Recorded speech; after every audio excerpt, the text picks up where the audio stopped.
नमस्कार, मैं हूं आपके साथ गौरव राजेंद्र। बुलेटिन की शुरुआत करते हैं। प्रयागराज में चल रहे महाकुंभ को लेकर हमारे जो है हर खबर के चैनल हेड ब्रजमोहन रघुवंशी ने टाइम्स स्क्वायर में सनातन गर्व और महाकुंभ पर्व को लेकर क्या कुछ कहा, आइए आपको सुनवाते हैं। तो आप देख सकते हैं, मैं इस समय टाइम्स स्क्वायर चौराहे पे खड़ा हूं। जी हां, मैं चौराहा शब्द यूज कर रहा हूं क्योंकि ये टाइम्स स्क्वायर चौराहा ही है न्यूयॉर्क में। जी हां, आप देख सकते हैं कि मैं जिस प्रकार से महाकुंभ, जी हां, सनातन गर्व महाकुंभ पर्व, महाकुंभ 2025 23 जनवरी से 26 जनवरी तक सामाजिक समता का महापर्व, मानवता की अमूर्त संस्कृति धरोहर पुण्य फले महाकुंभ चले। जी हां, ये उद्देश्य है आदरणीय योगी आदित्यनाथ जी का, जिसको लेकर के साधना चैनल ने खास तौर से एक विशेष अभियान चलाया है कि इसकी दिव्यता, इसकी भव्यता और इसकी लोकप्रियता को हम पूरे विश्व तक पहुंचाने की कोशिश करेंगे। मात्र कुछ ही दिन अब बचे हुए हैं, लेकिन उसके बावजूद भी महाकुंभ का अगर हम बात करें तो उसकी लोकप्रियता कम नहीं हो रही है। मैंने तमाम लोगों से यहां बातचीत करी, जो विदेशी भी हैं, वो भी महाकुंभ को लेकर के बहुत ज्यादा कहीं ना कहीं अगर आपसे बात करें उत्साहित है, और हालांकि उनके अंदर इस बात को थोड़ा दुख भी है कि वो नहीं जा पा रहे। मैं चाहूंगा अपने वीडियो जर्नलिस्ट से एक बार दिखाएं कि मैं जिस जगह में खड़ा हूं उसकी दिव्यता और भव्यता कैसी है। हालांकि वो महाकुंभ तो जैसी नहीं है, लेकिन विश्व इसको जरूर मानता है। न्यूयॉर्क का ये वो जगह है। मैं बार बार मेरे मुंह से ये चौराहा शब्द निकल रहा है क्योंकि ये चौराहा ही है टाइम्स स्क्वायर, जहां पे आप देख सकते हैं मैं इस समय खड़ा हूं। जनता यहां पे है, लगभग संडे का दिन है, लाखों की संख्या में लोग हैं यहां पे। लेकिन जो हमारी लोकप्रियता है महाकुंभ की, वो अपने आप में अभूतपूर्व है। उसका कोई उसके साथ मेल नहीं है, कोई उसकी तुलना नहीं है। और मैं कह सकता हूं योगी आदित्यनाथ जी ने इस बार महाकुंभ को जिस प्रकार से उसका आयोजन किया है, वो अपने आप में अभूतपूर्व है, आदरणीय प्रधानमंत्री श्री नरेंद्र मोदी जी के नेतृत्व में।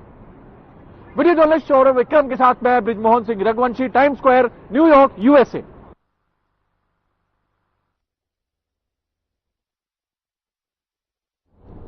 टाइम्स स्क्वायर बिल्डिंग न्यूयॉर्क विश्व की सबसे गगनचुंबी इमारत के बारे में जानकारी देते हुए और प्रयागराज महाकुंभ को लेकर जानकारी देते हुए चैनल हेड ब्रजमोहन सिंह रघुवंशी ने लोगों से बातचीत की है। उन्होंने कहा कि उत्तर प्रदेश के प्रयागराज में चल रहे सनातन धर्म के सबसे बड़े पर्व महाकुंभ की गूंज जो है अमेरिका की राजधानी वाशिंगटन डीसी से लेकर उसके अन्य नामी गिरामी शहरों तक जो है सुनाई दे रही है। इसके साथ ही यूपी के सीएम योगी आदित्यनाथ के नाम की भी गूंज है।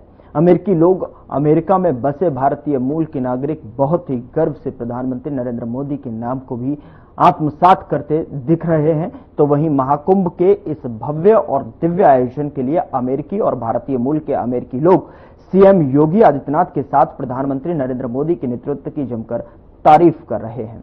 कई अमेरिकी लोगों ने वाइब्रेंट भारत साधना ग्रुप से जो है टाइम्स स्क्वायर में बातचीत की। इस दौरान जो है महाकुंभ की दिव्य और भव्य व्यवस्था की तारीफ की गई और अमेरिकी लोगों ने यह भी कहा कि उन्हें भी महाकुंभ में जाने का सौभाग्य प्राप्त हुआ। महाकुंभ में करोड़ों की भीड़ होने के बावजूद इतनी दिव्य व्यवस्था देखकर उन्हें काफी खुशी हुई है। साथ ही आपको बता दें कि भारतीयों ने कहा कि पीएम मोदी और सीएम योगी आदित्यनाथ ने जो है महाकुंभ में जितनी सुंदर और भव्य व्यवस्था की है, कोई और सरकार होती तो यह संभव नहीं हो पाता। इस समय न्यूयॉर्क में पहुंच चुका हूं। जी हां, न्यूयॉर्क पूरे विश्व में जिसकी अपनी एक अलग पहचान है। आप देखिए, मैं चाहूंगा अपने वीडियो जर्नलिस्ट से वो दिखाएं। सामने हमारा टाइम्स स्क्वायर बिल्डिंग है, जिससे हम इसकी जो न्यूयॉर्क शहर की पहचान है, हम वहां पे खड़े हैं। आप देखिए, ये टाइम्स स्क्वायर बिल्डिंग है और मैं चाहूंगा एक बार थोड़ा सा इसका विजुअल दिखाएं। हम लोग इस समय न्यूयॉर्क में मौजूद हैं। न्यूयॉर्क विश्व का सबसे सुंदर शहरों में से एक शहर, सबसे जिसकी अपनी अलग एक अहमियत है, चाहे वो बिजनेस पॉइंट ऑफ व्यू से उसको आप देखें, चाहे उस शहर की तमाम विशेषताएं हैं। और आप देखिए, हम यहां यूएस में खासतौर से हम पहुंच चुके हैं और हम वर्तमान में न्यूयॉर्क के अंदर हम हैं। आप देखिए, ये वो शहर जहां पे हम आपको दिखाएंगे। और महाकुंभ, जी हां, महाकुंभ की जो भव्यता है, जो उसकी जो पॉपुलैरिटी है, वो पूरे तरह से यहां पहुंच चुकी है। हम चाहेंगे कि हमारे साथ एक इंडियन दिख रहे हैं यहाँ पे, प्लीज आप आइए यहाँ पे जो है, हम उनसे बातचीत करेंगे खास तौर से। क्या शुभ नाम है आपका? जितेंद्र जी, महाकुंभ जैसे आपने देखा कि इस समय प्रयागराज में चल रहा है और आप देखिए, क्योंकि प्रयागराज में महाकुंभ की जो है आदरणीय योगी आदित्यनाथ जी के नेतृत्व में ये महाकुंभ आयोजित किया है। पूरे विश्व में इसकी चर्चा है। अब तक लगभग 50 करोड़ से ज्यादा लोग वहां पे संगम में डुबकी लगा के आ चुके हैं। सबसे पहले मैं आपसे जानना चाहूंगा, आपका परिचय क्या है, आप कहाँ काम करते हैं और आपका शो, और आप फिर हम आपसे जानना चाहेंगे महाकुंभ के बारे में। तो जैसे कि मैंने बताया, मेरा नाम जितेंद्र है। मैं कनाडा में रहता हूँ। अल्बर्टा, गवर्नमेंट ऑफ अल्बर्टा में मैं फाइनेंशियल एडवाइज़र हूँ। तो मैं यहाँ पे न्यूयॉर्क में मैं आया हुआ हूँ थोड़ा सा घूमने के लिए, क्योंकि ये एक लॉन्ग वीकेंड था। सैटरडे, संडे और मंडे काफ़ी छुट्टी वाला 3 दिन एक्स्ट्रा मिल रहे थे, तो बस ऐसे ही घूमने के लिए मैं यहाँ पे आया हूँ। महाकुंभ की हम बात करें आपसे, आपने सुना होगा प्रयागराज में दिव्य महाकुंभ इस बार आयोजित हो रहा है। 45 दिन का ये महाकुंभ था, जिसमें बोला जाता है कि 144 वर्षों के बाद ये महाकुंभ आया है। आदरणीय प्रधानमंत्री श्री नरेंद्र मोदी जी और उनके साथ में आदरणीय योगी आदित्यनाथ जी, जो यूपी के सीएम हैं, उनके नेतृत्व में इस बार भव्य महाकुंभ आयोजित हो रहा है। क्या कहना चाहेंगे? क्या आपका मन हुआ जाने का, ही आप जाना चाहेंगे? देखिए, मन तो बहुत था, और इनफैक्ट ये बहुत भाग्य की बात है कि जो लोग इंडिया में हैं और वो लोग अगर महाकुंभ जाके स्नान कर पा रहे हैं, तो ये क्योंकि कह रहे हैं कि 140 साल के बाद ये ऐसा हो रहा है, तो ये once in a lifetime opportunity है। जिसको भी ये नसीब हो रहा है, ये बहुत बड़ी बात है। अपेरेंटली मैं अभी इंडिया से वापस ही होके आया हूँ 2-3 महीने पहले, तो उस समय अगर मैं थोड़ा सा और रुकता तो शायद मैं भी होके आता। पर हाँ, ये बहुत खुशनसीबी है कि योगी आदित्यनाथ जी ने इतना बड़ा कहते हैं कि वर्ल्ड का सबसे largest gathering of human beings है, जो कि बोल रहे हैं कि प्रयागराज में हो रहा है। इतना बड़ा अरेंजमेंट करोड़ों की तादाद में लोग। मैं चाहूंगा अपने वीडियो जर्नलिस्ट से एक बार पूरा ये हमारे इंटरव्यू के दौरान ये जरूर दिखाएं पूरे दर्शकों को कि हम इस समय टाइम स्क्वायर बिल्डिंग में खड़े हैं। जी हां, न्यूयॉर्क का वो स्थल जो सबसे ज्यादा यहाँ का प्रमुख स्थल है। पूरे विश्व में जिस टाइम स्क्वायर की चर्चा होती है, वहां पे हम इसमें मौजूद हैं और महाकुंभ को लेकर के हम बातचीत कर रहे हैं। ये अपने आप में सबसे बड़ी बात है, क्योंकि साधना के माध्यम से आप इस समय टाइम स्क्वायर बिल्डिंग पे महाकुंभ की विशेष चर्चा को आप सुन रहे हैं। हमारे साथ एक अतिथि भी हैं, जितेंद्र कुमार जी, जो अल्बर्टा सरकार से संबंधित हैं, वो उनसे हम बातचीत कर रहे हैं। एक आखिरी सवाल आपसे जितेंद्र जी, योगी आदित्यनाथ जी के बारे में आप क्या सोचते हैं? उनके बारे में अगर आपसे कि क्या कहना चाहेंगे आप, क्या कहेंगे आप? देखिए, जितना मैं इंडियन पॉलिटिक्स को जितना मैं थोड़ा सा फॉलो कर रहा हूं, मैं देख रहा हूं कि नरेंद्र मोदी जी के बाद शायद योगी आदित्यनाथ ही हैं जो कि एक बड़े टॉल लीडर की भूमिका निभा रहे हैं पूरे देश में, और स्पेशली उत्तर प्रदेश में, क्योंकि मैं भी एक्चुअली लखनऊ से बिलोंग करता हूं। तो मेरे लिए ये बहुत सौभाग्य की बात है कि महाकुंभ जैसा फेस्टिवल हमारे प्रदेश में हो रहा है। और जितना मैं सुन रहा हूं और जितना मैं वीडियोस और मीडिया में देख रहा हूं, एक बहुत ही भव्य उन्होंने एक आयोजन किया है। एंड एज अ लीडर मुझे लगता है कि ऐसे लीडर बड़ी मुश्किल से मिलते हैं। जो मुझे पता है कि 20 साल 25 साल पहले उत्तर प्रदेश की क्या हालत थी, और अब एक इतना बड़ा चेंज आ गया है, एक इतना बड़ा ट्रांसफॉर्मेशन आया है पूरे प्रदेश पे। ये एक बहुत बड़ी बात है, जो कि मुझे पता है कि Uttar Pradesh is the highest populated state in India. सबसे ज्यादा पॉपुलेशन इसी प्रदेश में है। पर अब मैं देख रहा हूँ कि अब काफी जॉब अपॉर्चुनिटीज भी वहाँ पे आ रही है, काफी इन्वेस्टमेंट भी हो रहा है। हमारी प्रोविंशियल गवर्नमेंट भी जो है काफी सारी अपॉर्चुनिटीज एक्सप्लोर कर रही है इंडिया में इन्वेस्ट करने के लिए। तो शायद उत्तर प्रदेश भी एक जगह होगी जहाँ पे कुछ इन्वेस्टमेंट आएगा। तो मुझे लगता है ये बहुत बड़ी बात है, और ऐसे लीडर आते नहीं है बड़ी जल्दी से। मैंने मतलब से जितेंद्र बात की करने के लिए, और चाहूंगा दोबारा कि एक विजुअल जरूर लें हमारे वीडियो जर्नलिस्ट, क्योंकि खासतौर से जो हम लोग टाइम स्क्वायर पे खड़े हैं, योगी जी का डंका चल रहा है। यहां पे भी लोग योगी जी के विषय में जबरदस्त बातें कर रहे हैं। जी हाँ, टाइम स्क्वायर चौराहे पे हम लोग, जैसे हम चौराहा ही बोलते हैं इसको, हम वहां पे खड़े हैं न्यूयॉर्क में। और आप देखिए महाकुंभ की दिव्यता किस प्रकार से, योगी आदित्यनाथ जी के बारे में भी लोग अपनी बात कर रहे हैं। यहाँ पे आप देखिए लोगों का हुजूम है। यहाँ पे संडे का दिन है और हम यहाँ पे चर्चा ये खास कर रहे हैं टाइम स्क्वायर बिल्डिंग के सामने। वीडियो जर्नलिस्ट शौर्य विक्रम के साथ मैं Brijmohan Singh Raghuvanshi, time square, New York, USA से। उत्तर प्रदेश के मुख्यमंत्री योगी आदित्यनाथ ने बजट पर कहा कि पहली बार 65 करोड़ से अधिक पर्यटक जो है उत्तर प्रदेश आए हैं, जिनमें 14 लाख से अधिक जो है विदेशी पर्यटक थे। 2025-26 का यह बजट गरीब, अन्नदाता और किसान और युवा महिलाओं के उत्थान को समर्पित है। यह बजट 8 लाख करोड़ रुपए से अधिक का है। यह बजट डबल इंजन सरकार की प्रतिबद्धता को भी दर्शाता है। अपने सभी सहयोगियों के साथ आप सभी का हृदय से स्वागत करता हूं। आज का दिन अत्यंत महत्वपूर्ण दिन है। देश की आबादी के सबसे बड़े राज्य के द्वारा देश के किसी भी राज्य का सबसे बड़ा बजट 2025-26 का आज विधानसभा में प्रस्तुत किया गया है। 2025-26 के इस बजट की कुछ महत्वपूर्ण बातें जो हाइलाइट्स हैं वो क्या हैं, उनके बारे में ही मैं अवगत कराने के लिए यहां पर आपके बीच में आया हूं। आप में से सभी और या ज्यादातर मीडिया से जुड़े हुए बंधुओं ने माननीय वित्त मंत्री जी के बजट भाषण को सुना होगा। बहुत सारी बातें ऐसी होती हैं जो मतवार नहीं हो पाती हैं, लेकिन उनका उल्लेख या तो बजट भाषण पे चर्चा के दौरान हो पाता है या फिर उनका उल्लेख हम लोग इन सभी प्रकार की विशेष प्रेस वार्ता के माध्यम से ही कर पाते हैं। और इसलिए आवश्यक हो जाता है कि उस ओर भी आप सभी का ध्यान आकर्षित हो सके, जिससे जनता जनार्दन तक उन बातों को हम पहुंचा सकें जिसके लिए जनता जनार्दन बड़ी उत्सुकता के साथ प्रतीक्षा करती है। मैं जब 2025-26 का उत्तर प्रदेश का यह बजट आज विधानसभा में प्रस्तुत किया गया है तो मुझे बताते हुए प्रसन्नता की अनुभूति हो रही है कि आदरणीय प्रधानमंत्री श्री मोदी जी के मार्गदर्शन में उत्तर प्रदेश सरकार का यह हमारी सरकार का 9वां बजट है और पिछले 8 वर्ष के अंदर जो कुछ भी सरकार ने कदम बढ़ाए हैं, उत्तर प्रदेश के लिए उठाए हैं, उसके अच्छे परिणाम हम सबके सामने देखने को मिले हैं। मैं इस बजट के प्रस्तुतिकरण के लिए वित्त मंत्री सुरेश खन्ना जी को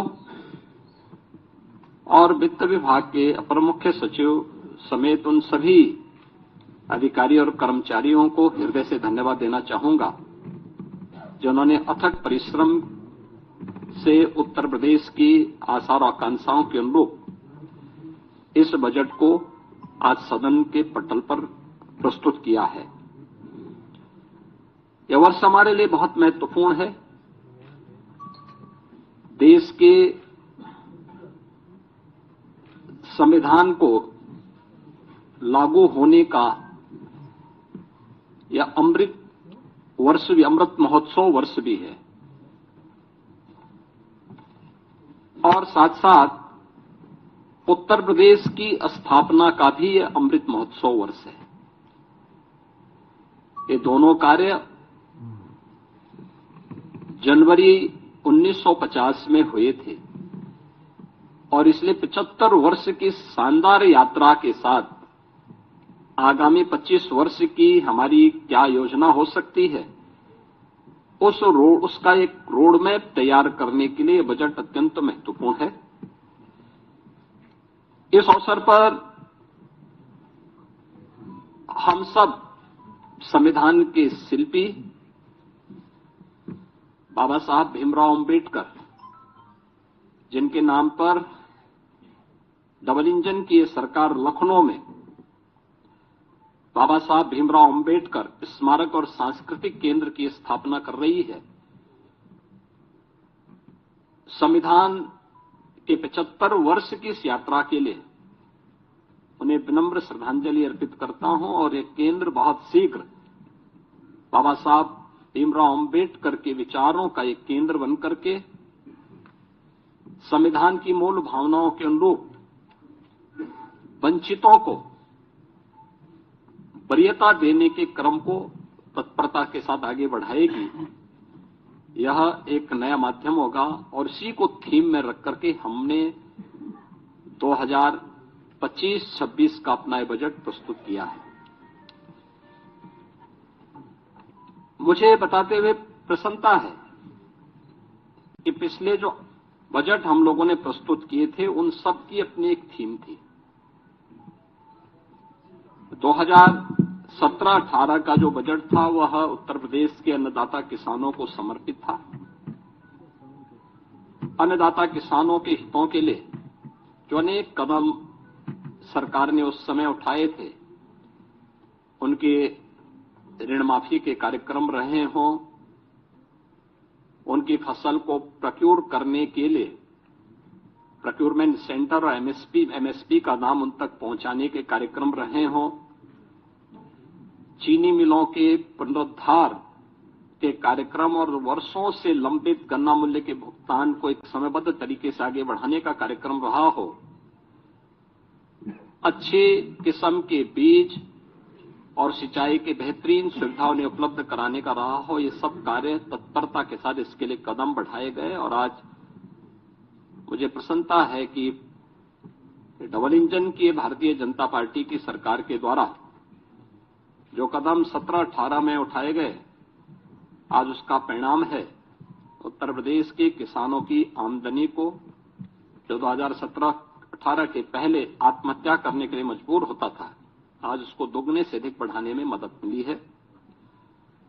वर्ष 18-19 का जो बजट था, वह बजट हम लोगों ने उत्तर प्रदेश के बीमारू राज्य से इसको उभारने के लिए इंफ्रास्ट्रक्चर और औद्योगिक विकास के लिए समर्पित किया था। आपने देखा होगा एक्सप्रेस वे में जो उत्तर प्रदेश की भागीदारी बहुत कम थी, आज गंगा एक्सप्रेस वे के पूर्ण होने के साथ ही उत्तर प्रदेश की भागीदारी देश के अंदर इंफ्रास्ट्रक्चर एक्सप्रेस वे में 55% से अधिक हो जाएगा। औद्योगिक विकास की दृष्टि से उत्तर प्रदेश का पहला इन्वेस्टर समिट भी हम लोगों ने 2018 में यहां पर संपन्न किया था और उस दृष्टि से 2018-19 का ये बजट हम लोगों ने प्रदेश की जनता को समर्पित किया था। वर्ष 19-20 का बजट प्रदेश में महिला सशक्तिकरण को समर्पित था, जिसमें हम लोगों ने प्रदेश की मातृशक्ति के उन्नयन के लिए अनेक योजनाएं चलाई थी, जिनमें सामूहिक विवाह, मुख्यमंत्री सामूहिक विवाह की योजना हो, मुख्यमंत्री कन्या सुमंगला की योजना हो, या उत्तर प्रदेश में मिशन शक्ति के कार्यक्रम के माध्यम से महिला सुरक्षा, महिला सम्मान और महिला स्वाभिमान, स्वावलंबन, इन कार्यक्रमों को प्राथमिकता के आधार पर आगे बढ़ाने के साथ ही उत्तर प्रदेश के पुलिस बल में महिलाओं की भर्ती को 20% अनिवार्य करने के कार्यक्रम को प्राथमिकता देते हुए आगे बढ़ाने का कार्यक्रम, यह महिला सशक्तिकरण के लिए उठाए गए कदमों का परिणाम था।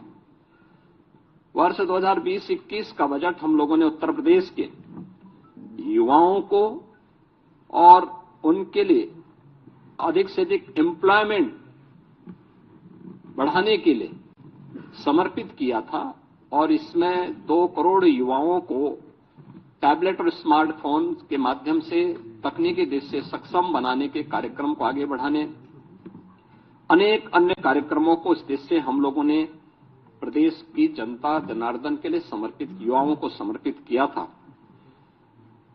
2021-22 का जो बजट था हमारी सरकार का, वह स्वावलंबन से सशक्तिकरण की ओर था। एमएसएमई की योजनाओं के माध्यम से प्रदेश के परंपरागत जो उत्पाद थे उनको प्राथमिकता देते हुए स्वावलंबन के माध्यम से आत्मनिर्भरता के लक्ष्य को प्राप्त करने की दिशा में और उसके माध्यम से सशक्तिकरण के लक्ष्य को आगे बढ़ाते हुए कार्य किया गया था। 2022-23 का बजट अंत्योदय से आत्मनिर्भरता की दिशा में हम लोगों ने उस समय इस कार्यक्रम को आगे बढ़ाया था। पंचायतों के आत्मनिर्भरता के लिए पहली बार ग्राम सचिवालय के निर्माण के कार्यक्रम को आगे बढ़ाया गया था।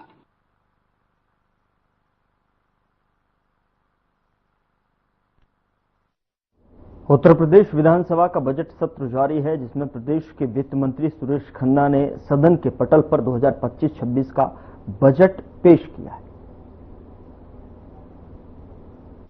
जिसकी कोई व्यक्तिगत इच्छा न हो, वो सरकार का मुखिया हो, आज का ये बजट उनके नेतृत्व में जो तैयार किया गया है वो प्रदेश के पूरी जनता के लिए 25 करोड़ लोगों के जन कल्याण को समर्पित है। और योगी जी की तरफ से ही ये 4 लाइनें मैं कहकर अपनी बात को शुरू करूंगा।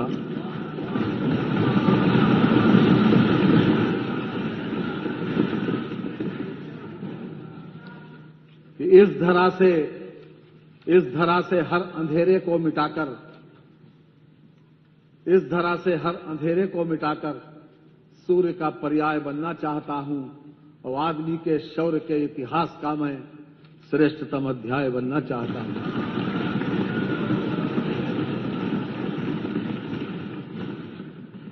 अध्यक्ष महोदय, रामचरितमानस की 2 चौपाई है कि जिम सरिता सागर मह जाई, यद्यपि ताहि कामना नाही, तिमि सुख संपत्ति भी नहीं बुलाए, धर्मशील पहि जाए सोहाय।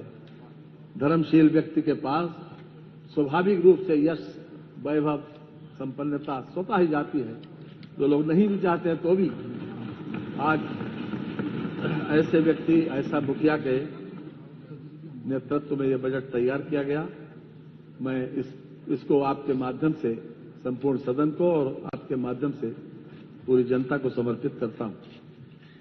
माननीय वित्तीय वर्ष 2025-26 के बजट अनुमानों पर मैं अपना वक्तव्य आपकी अनुमति से प्रारंभ करता हूं। माननीय इस वर्ष परम पावन तीर्थ नगरी प्रयागराज में महाकुंभ 2025 का भव्य आयोजन हो रहा है। हम सभी जानते हैं कि महाकुंभ 144 वर्षों में आता है। ये हम सभी के लिए ही नहीं, अभी तो संपूर्ण भारत देश और पूरे विश्व के लिए परम सौभाग्य का विषय है कि हम अपने जीवन काल में आस्था, संस्कृति और मानवता के समागम के इस महापर्व के भागी बन सके। कुंभ का वर्णन ऋग्वेद एवं अथर्ववेद में मिलता है। ये भारत की प्राचीन सांस्कृतिक एवं धार्मिक अक्षरता का परिचायक है। कुंभ मात्र एक धार्मिक सांस्कृतिक मेला ही नहीं है, ये एक दुर्लभ खगोलीय घटना भी है। प्रयागराज में आयोजित होने वाले कुंभ के विषय में पुराणों का ये श्लोक मैं पढ़ना चाहूंगा। मेष राशिगते जीवे मकरे चंद्र भास्करो अमावस्या तदा योगः कुंभ तीर्थ नायके। अर्थात बृहस्पति मेष राशि में तथा चंद्र और सूर्य मकर राशि में जब आते हैं और अमावस्या तिथि हो तो तीर्थों के नायक प्रयाग में कुंभ योग होता है। हमारी प्राचीन आस्था, धर्म और संस्कृति के प्रतीक कुंभ योग को अनादिकाल से सर्वश्रेष्ठ साक्षात मुक्ति पद की संज्ञा। तो योगी बजट 2.0 मेगा बजट का बजट में क्या क्या है वो आपको ग्राफिक्स के माध्यम से बता रहे हैं। 9.8% जो है अधिक बजट का ऐलान किया गया है। $1 ट्रिलियन इकोनॉमी का लक्ष्य इस बजट में दर्शाता हुआ दिखाई दे रहा है। ग्राफिक्स के माध्यम से आप तक पहुंचा रहे हैं बजट में क्या कुछ खास है। हर वर्ग के लिए सौगात की बरसात की गई है इस बजट के माध्यम से। कहीं न कहीं आर्टिफिशियल इंटेलिजेंस सिटी की स्थापना भी इस बजट में खास तौर पर जगह दी गई है। और आईसीटी लैब, स्मार्ट क्लासेस की स्थापना के लिए भी इस बजट में जगह। तो योगी बजट 2.0 मेगा बजट के लिए ग्राफिक्स के माध्यम से आप तक बता रहे हैं कि बजट में क्या क्या खास। 4 नए एक्सप्रेस वे को लेकर जो है बड़ा ऐलान। साइबर सिक्योरिटी रिसर्च पार्क का भी निर्माण किया जाएगा और ऐसे में बजट उसके लिए भी रखा गया। शोध, विकास और सूचना प्रौद्योगिकी पर भी ध्यान दिया गया है। एआई के लिए सेंटर ऑफ एक्सीलेंस की स्थापना जो बजट में मुख्य बिंदु महत्वपूर्ण तौर तरीके से जो है पेश किया गया, उसको जो है ग्राफिक्स के माध्यम से आप तक पहुंचा रहे हैं। जहां पर बजट में जो कुछ खास है, उच्च शिक्षा प्राप्त छात्राओं को स्कूटी मिलेगी। तो ये स्कूटी का भी प्रावधान और पात्रता के आधार पर स्कूटी योजना का ऐलान किया गया है। जो बजट 2.0 मेगा बजट के रूप में बजट में जो खास है वो आपके सामने ग्राफिक्स के माध्यम से 46 लाख गन्ना किसानों को भुगतान भी सुनिश्चित किया है यहां पर, और 84.38 करोड़ लाभांश इस साल जो है मिला है। 58 नगर निकाय बनेंगे आदर्श स्मार्ट नगर निकाय। बजट में क्या क्या है वो बिंदुवार तरीके से हम आपको ग्राफिक्स के माध्यम से जो है आप तक पहुंचा रहे हैं। प्रति नगर निकाय के लिए 2.50 करोड़ रुपए, सीएम युवा उद्यमी विकास योजना के लिए 1000 करोड़,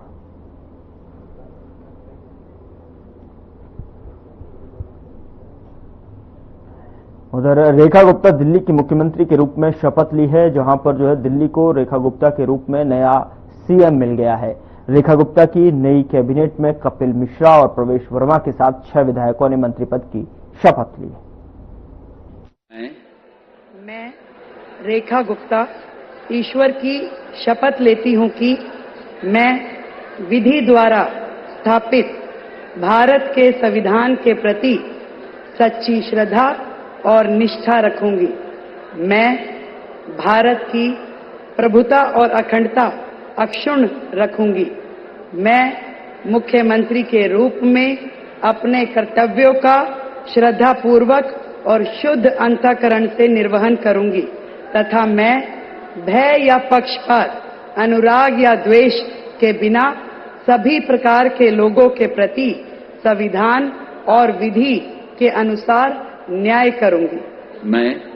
मैं रेखा गुप्ता ईश्वर की शपथ लेती हूं कि जो विषय मुख्यमंत्री के रूप में मेरे विचार के लिए लाया जाएगा अथवा मुझे ज्ञात होगा, उसे किसी व्यक्ति या व्यक्तियों को तब के सिवाय जबकि ऐसे मुख्यमंत्री के रूप में अपने कर्तव्यों के सम्यक निर्वहन के लिए ऐसा करना अपेक्षित हो, मैं प्रत्यक्ष या अप्रत्यक्ष रूप से संसूचित या प्रकट नहीं करूंगी।